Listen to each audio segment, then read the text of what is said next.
I have a little bit of a long question, so I'll try to get through it quickly. Okay.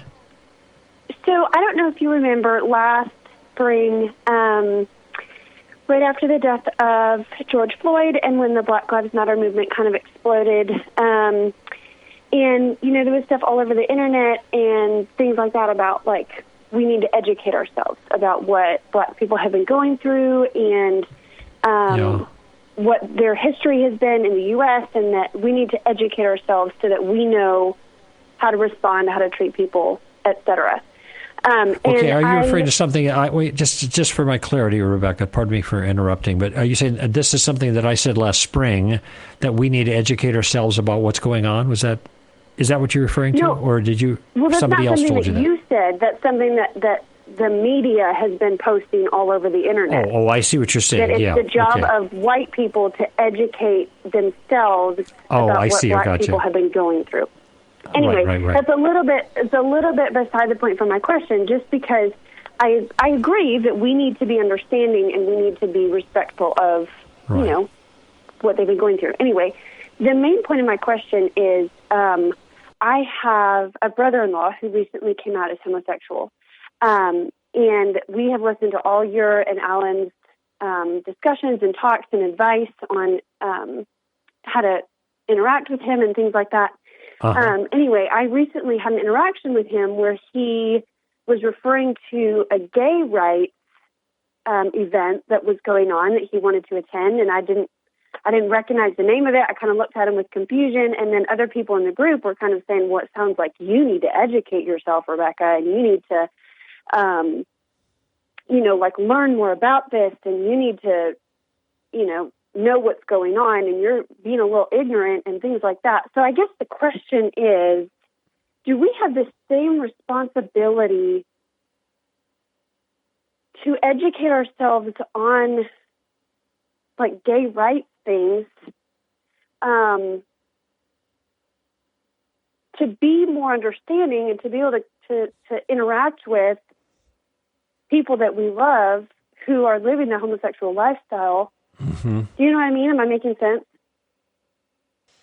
Well, this is a challenging question, and because I have mixed feelings about it. I mean, on the one hand, it is always appropriate to be sensitive to people who have experienced some measure of suffering for some aspect of their life, especially if it's a controversial aspect of their life, to be sensitive to one's suffering, okay, and especially if they have a different point of view than we have, to be cordial and sympathetic and to try to understand their view, even though we don't agree with it. Okay. In fact, it's hard to disagree with a view we don't understand.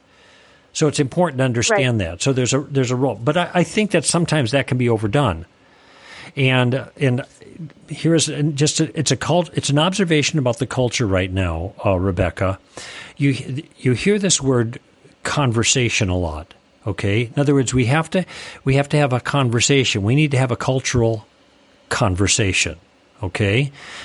Now, the concept of having conversation with people who disagree with us is fine, but I actually think that the way it's being used now is manipulative. Okay, because let me just call it the secular environment or the left on these issues, when they talk about conversation, they do not mean conversation. They mean, let's talk about this thing the way I talk about it. In other words, their view. Mm-hmm. Let's affirm it. Oh, you disagree? Okay, well, then the conversation's not over yet. We have to keep having the conversation until you get it, until you see it the way we see it. And we're going to keep pressuring you and browbeating you with it until you agree with us. I mean, I can think of conversations I've been in with people, and they've said, well, you're not listening to me. And my response is, of course I'm listening to you. I just don't agree with you. And what my sense is they're saying you're not listening because I haven't changed my mind yet. No, I'm listening. That's not hard. This issue is not difficult. We have a different point of view on this. And so I think there is a limit then to what can be expected of us in terms of bending over backwards to have conversation and to understand the plight of people. And plus, and I'll let you jump in here in a second because you started to say something, and I want to hear from you too. But there is a huge, I'm trying to think of the most polite way to put this. There is a huge wave of victimhood that has been encouraged, that has been abetted, the wave of a sense of victimhood that has been abetted by propaganda and rhetorical tricks. I'm not saying there aren't victims out there, but this has been so overdone and so overmagnified that it distorts what the truth is about the circumstances. There is absolutely no sense that any conservative person is a victim. Even though I just listened to Kevin Sorbo last night doing a thing for Prager University, talking about, he went for 7 years. His Hercules show was the most popular show in the world. And his agent and his manager came to him and they said, "We cannot represent you anymore." I mean, this guy's 60 movies. I mean, there's a cash crop here for managers and agents, right? They said, "We cannot represent you anymore." He said, "Why not?" "Because you're a conservative and you're a Christian. We're firing ourselves." I mean, it boggled him, but this is what's happening. So is he a victim? Does that count? When Hollywood cancels somebody out, what about our stories? They are not interested in our stories because they do not care about how we feel or what befalls us for our views. It's our own fault. That's their perspective. Okay? And so I guess in summary, and then I want to hear from you, Rebecca, is that I think that there is a legitimate place for what you described, but I think that the demand that is being made is excessive, and it's a one-way street, as it always is with these people. It is completely one-way street. There are rare exceptions to that, but as a generalization, this is the way it is. Whether it's the press, whether it's Hollywood, whether it's the Academy, whether it's whatever, no matter how you cut it, that's the way it is. It's a one-way street, and this happens also in families. Because they're taking their cues from the rest of the world, and it's working. The rhetorical propaganda game plan is working just fine. Why should they change for you? So I think that's what you're up against, Rebecca. Yeah, it's a really difficult, I guess, to use your word, conversation to have. The other difficult part about this is that, he, to try to get it to go both ways and to be understanding in both ways, he grew up in a Christian home. Yeah. My in-laws are Christians, and he decided that wasn't for him and that he didn't want to submit himself to God's law anymore. And so he said, "You know what? I believe that I'm gay, and I understand that that's not okay with Christians, so I'm walking away from Christianity." So there's, in this specific instance, there does seem to be a little bit of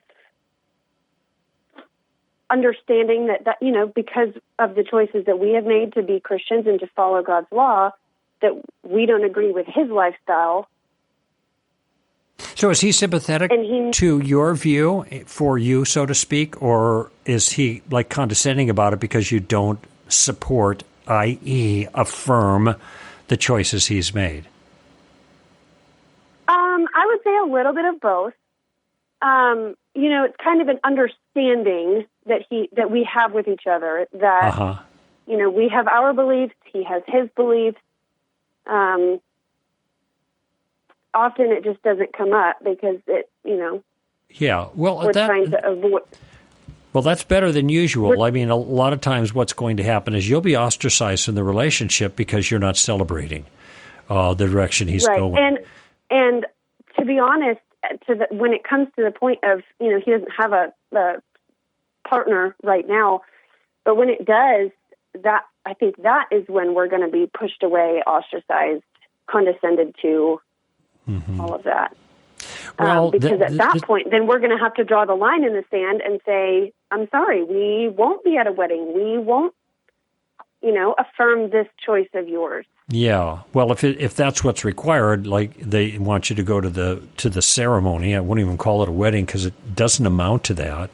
And I'm not trying to be hard-nosed. I just don't think those are real marriages. In any event, you can still be gracious, still have relationship with the couple, because we don't expect non-Christians to live like Christians. Yet at the same time, they should, and now I'm just asking for fair play, which doesn't usually come about, they should not expect Christians to believe like non-Christians. You know what I'm saying?